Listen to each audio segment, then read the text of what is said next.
নিজের থেকে ৫ বছরের ছোট কোনো ছেলের থেকে প্রেম প্রপোজাল পেয়ে তবদা খেয়ে দাঁড়িয়ে রইল প্রিয়তা। তার এখন ঠিক কী ধরনের রিয়েকশন দেওয়া উচিত তা সে খুঁজে পেল না।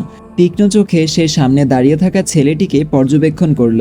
পরনে 3/4 প্যান্ট, সাথে ঢোলাঢালা টি শার্ট, চুলগুলো এলোমেলো হয়ে আছে, ফর্সা মুখটা ফুলে আছে, চোখ দুটো টকটকে লাল। হয়তো ঘুম থেকে উঠেই চলে এসেছে। এখন কেবল সকাল 7টা। আশেপাশে তেমন একটা লোকজন চোখে পড়ছে না। প্রিয়তা একটি প্রাইমারি স্কুলের টিচার। স্কুল শুরু হবে ঠিক 9টায়। বাড়ি থেকে স্কুল অনেকটা দূরে হওয়ায় তাকে হাতে সময় নিয়ে বের হতে হয়।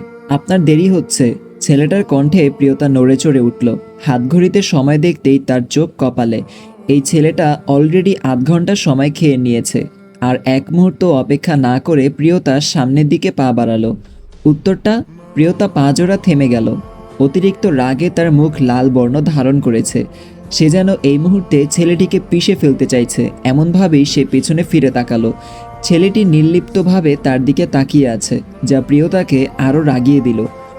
তুমি সিক, তোমার উচিত ভালো কোনো মানসিক ডাক্তার দেখানো, ইডিয়েট। আর কোনো কথা না বলেই সেখান থেকে গটগট করে হেঁটে চলে গেল প্রিয়তা। আজ পুরো দিনটা তার খারাপ কাটবে। প্রিয়তা চলে গেলেও ছেলেটা সেই একই জায়গায় দাঁড়িয়ে রইল। ঠিক যত সময় প্রিয়তাকে যেতে দেখা যায়। প্রিয়তার চোখের আড়াল হতেই সে বাড়ির পথে পা বাড়ালো। আর একটু ঘুমিয়ে নেওয়া দরকার। প্রিয়তা তার মামা মামির সাথে থাকে। খুব ছোট থাকতে মাকে হারিয়েছে। মা মারা যাওয়ার পর বাবাও কেমন পর হয়ে গেল। 40 দিন না হতেই নতুন বিয়ে করে আনলো। ছোট্ট প্রিয়তা যখন মায়ের জন্য কান্নাকাটি করছিল, তখন তার বাবা তার সদ্য বিবাহিত বউকে দেখিয়ে বলেছিল সে প্রিয়তার জন্য নতুন মা কিনে এনেছে। পুরনো মা পচা, এই মা তাকে অনেক ভালোবাসবে। কিন্তু তার বাবার বলার প্রত্যেকটা কথাই ছিল মিথ্যা। তারই মা কখনোই তাকে ভালোবাসেনি। 6 বছর বয়সী ছোট্ট প্রিয়তাকে কোনো কারণ ছাড়াই খুব মারধর করত। প্রিয়তার নানু প্রিয়তাকে তার কাছে নিয়ে এলো। এরপর তার দিনগুলো ভালোই যাচ্ছিল। কিন্তু তার বয়স যখন 11, তখন তার নানুও পৃথিবী ছেড়ে চলে গেল। প্রিয়তা একা হয়ে পড়ল। নানু ছাড়া তাকে দেখার মতো আর কেউ ছিল না। তার জায়গা হলো মামা মামির সংসারে। প্রথম সব ঠিকঠাক থাকলেও প্রিয়তা আস্তে আস্তে বুঝতে পারল এই পরিবারেও সে বোঝা হয়ে উঠেছে। কিন্তু ততদিনে প্রিয়তা বুঝতে শিখে গেছে। সে জানতো এর থেকে ভালো জায়গা তার আর কোথাও মিলবে না। তাই হাজার অবজ্ঞার শিকার হয়েও মাটি কামড়ে পড়ে রইল মামা মামির সংসারে। আর কোথায় বা যাবে সে? কাজ শেষ করে বের হতে প্রিয়তা দেখা হলো নিখিলের সাথে। পাশের উচ্চ বিদ্যালয়ের ইংরেজির শিক্ষক নিখিলের সাথে প্রিয়তার পরিচয় খুব বেশি দিনের না। এক ট্রেনিং সেন্টারে তাদের পরিচয় হয়। এরপর থেকে দেখা হলেই নিখিল খুব নম্রভাবে তার পরিচয়। এখন একটি অ্যাড চলবে, আপনারা চাইলে স্কিপ করতে পারেন। আজকে আমি তোমাদেরকে সবচেয়ে বিশ্বস্ত বুকমেকার 1x সম্পর্কে বলতে চাই, যেটি পিএসজি এবং সিরিয়ার অফিসিয়াল পার্টনার। এই অ্যাপে আপনি cricket, football, tennis live match দেখতে এবং তাদের স্কোর ভবিষ্যৎবাণী করে সহজেই অর্থ উপার্জন করতে পারবেন। সেই সাথে BMW গাড়ি, আইফোন, ল্যাপটপ এবং আরও অনেক নগদ পুরস্কার জেতারও সুযোগ রয়েছে। এই অ্যাপটিতে আপনি crash, crystal, under and over 21 ইত্যাদি গেম খেলে সহজে আয় করতে পারবেন। সাইন আপ করার সময় আমার প্রচার কোড ওয়ানমারু ব্যবহার করে আপনার প্রথম জমাতে 24,000 টাকা পর্যন্ত পান। আপনি বিকাশ, নগদ, রকেট উপায়, ব্যাংক, ক্রিপ্টো, পেপ্যাল এবং অন্যান্য সহজ পদ্ধতির মাধ্যমে সহজেই আপনার জেতা টাকা তুলতে পারবেন। এখানে আপনি 24 ঘন্টা 7 দিন গ্রাহক সহায়তা পাবেন। তাই গুগলে 1x সার্চ করে অফিসিয়াল ওয়েবসাইটটিতে গিয়ে রেজিস্ট্রেশন করুন। আর রেজিস্ট্রেশনের সময় অবশ্যই আমার প্রচার কোড ওয়ানমারু ব্যবহার করে প্রথমবার ডিপোজিটে 24,000 টাকা পর্যন্ত পান। এরপর থেকে দেখা হলেই নিখিল খুব নম্রভাবে তার সাথে আলাপ করে। যদিও প্রিয়তা সবসময় নিখিলকে এড়িয়ে যেতে চায়, কিন্তু লোকটা একটু বেশি কথা বলে। তার কথাকে পাশ কাটিয়ে যাওয়া খুব কষ্টদায়ক। নিখিলের অনেক জোর করায় প্রিয়তা বাধ্য হয়েই পাশের এক কফি শপে বসে। হাতঘড়িতে সময় দেখতেই দেখল বিকেল প্রায় 5:30 বেজে গেছে। বাসায় ফিরে তাকে রাতের জন্য রান্না করতে হবে। কিছু পরীক্ষার খাতা দেখাও বাকি আছে। এই মুহূর্তে নিখিলকে তার বোঝা ছাড়া কিছুই মনে হলো না। প্রিয়তা ঠিক করে নিল এটাই শেষ। এরপর নিখিল কথা বলতে আসলে সে মুখের উপর বলে দেবে, দেখুন, আপনি আমার সাথে এইভাবে সেধে আলাপ করতে আসবেন না। আমার আপনার সঙ্গ একদম পছন্দ নয়। আপনি যদি পরবর্তীতে আমাকে ইগনোর করে চলেন তাহলে খুবই আনন্দিত হইব। মিস, কফি ঠান্ডা হয়ে যাচ্ছে তো। হঠাৎ কথাটা শুনে সম্বিত ফেরে প্রিয়তা একটু লজ্জা পায়। কারো সম্মুখে এইভাবে অন্যমনস্ক হওয়া ভীষণ লজ্জাজনক। প্রিয়তার সলজ্জ ভঙ্গিতে বলল, সরি, একটু অন্যমনস্ক হয়ে গিয়েছিলাম। নিখিল কিছু না বলে মাথা নাড়িয়ে অল্প হাসল। সে বেশ কিছুক্ষণ ধরে প্রিয়তাকে কিছু একটা বলার চেষ্টা করেছিল। সুযোগ পেতেই সে বলল, মিস, যদি সময় হয় সানডে একটু বের হওয়ার টাইম হবে।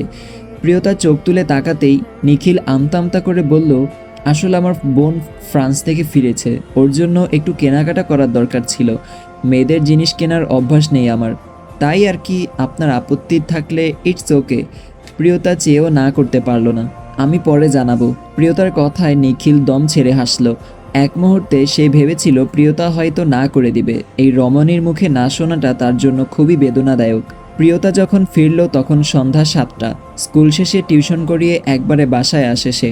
বাসায় আসতেই সে শুনতে পেল তার মামি সুজলা মামাতো বোনটার সাথে চিল্লাপাল্লা করছে, গায়েও হয়তো হাত তুলেছে। প্রিয়তা হাতের ব্যাগটা সোফায় রেখে দৌড়ে গেল রুমে।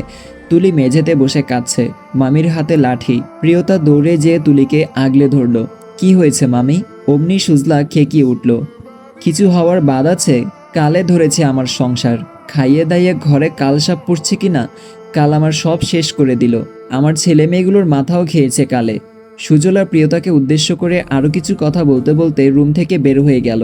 প্রিয়তার বাড়িতে দেরিতে ফেরার ব্যাপারে কথা বলতেও ছাড় দেননি তিনি। প্রিয়তা মাথা নিচু করে সব শুনল কেবল। তুলি ফুপিয়ে ফুপিয়ে কাঁদতে কাঁদতে বলল, আপু তুমি কেন এগুলো সহ্য করো বলো তো?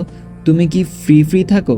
মাস শেষে বেতনের সব টাকা তাদের দিয়ে দাও, তাও তারা এত কথা শোনায় তোমাকে। এই টাকা দিয়ে তুমি তো বাইরে কোথাও বাসা নিয়ে থাকতে পারো। তুমি একটা বাসা নিলে আমিও তোমার সাথে চলে যাব। ভালো লাগে না আমার এখানে। হুশ পাগল, এসব বলতে নেই। গুরুজনরা একটু একটু অমন বকেই, তাই বলে রাগ করতে নেই। কিন্তু তুলি তার কথায় কান দিল না। সে একে একে নানা অভিযোগ করতে লাগলো। প্রিয়তাও সুন্দর করে তাকে বোঝাতে লাগলো। যদিও মাঝে মধ্যে প্রিয়তার নিজেরই ইচ্ছা হয় এই বাড়ি থেকে বের হয়ে চলে যেতে, কিন্তু এতগুলো বছর যারা তাকে বড় করলো তাদের সাথে এমনটা করতে তার বিবেকে বাধা দেয়। ঘড়িতে রাত 10টা। প্লেটে খাবার নিয়ে ছেলের জন্য বসে আছেন শাকিলা। এই বাড়িতে 9টার মধ্যে রাতের খাবার খাওয়ার নিয়ম। তরিকুল সাহেব এই ব্যাপারে ভীষণ কঠোর, কিন্তু তার কথা সকলে মান্য করলেও তার একমাত্র ছেলেই তার কথার অমান্য করে। বাড়ির খুব কঠোর নিয়মের মাঝেও ছেলেটা কিভাবে এত বেপরোয়া হলো সেটা সে খুঁজে পায় না। শাকিলা ভীতু নয়নে বারবার সদর দরজার দিকে দৃষ্টিপাত করছে। ছেলেটা এখনো ফেরেনি। আজ তরিকুল সাহেব মোটেই ছেলেকে ছেড়ে কথা বলবেন না। সে তার রুমেই অতি আদরে বাদর হওয়া ছেলের জন্য অপেক্ষা করছে। আজ এক চরম শিক্ষা দিবেন তিনি ছেলেকে। আসসালামু আলাইকুম এভরিওয়ান। গল্পটার প্রথম পর্ব আজকে শোনালাম, আর এই গল্পটা কন্টিনিউ করব কিনা সেটা অবশ্যই আপনারা কমেন্টে জানাবেন। আপনাদের কমেন্টের মতামত থেকেই কিন্তু আমি এই গল্পটা কন্টিনিউ করব। সো দেখা হচ্ছে পরবর্তী ভিডিওতে। সবাই সুস্থ থাকবেন, ভালো থাকবেন। আল্লাহ হাফেজ।